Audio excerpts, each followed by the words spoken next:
proper name. The proper name for it is the flood striker or spark lighter.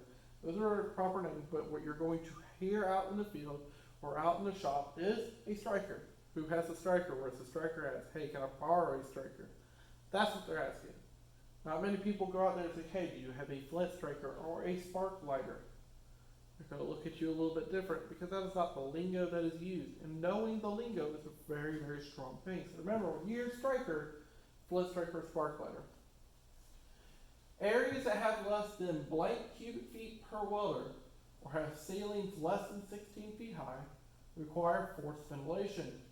10,000 cubic feet per welder.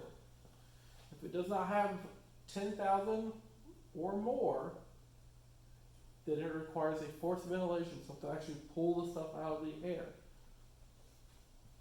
What is a confined space? Confined space is it's large enough that a person can enter and perform tasks.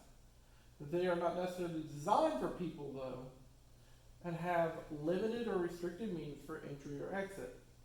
It is not designed for continuous occupation. This is very important. These are all four things of what a confined space are. It's large enough that a person can actually enter and perform tasks, but they're not necessarily designed for people. Have limited or restricted means for entry or exit, and it's not designed for continuous occupation.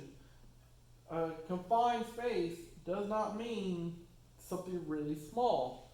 A boiler, which is humongous and can fit a bunch of people in it, are sometimes considered confined space because they only have one way in and one way out.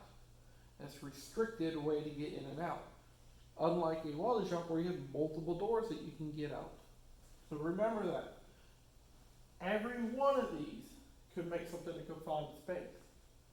What is a hot work permit? Is it authorized the performance of work potentially posing a fire hazard? When it comes to welding, we always have to have a hot work permit because we can start fires very easily. Let's say you're working out something, you're not welding necessarily, but you're using something like a grinder. That can cause a fire. But just remember, just because it's not welding, there's still a chance that you can cause a fire because you're using a different piece of equipment. A grinder is a great example. And if you have any questions, I hope you leave a comment and ask away.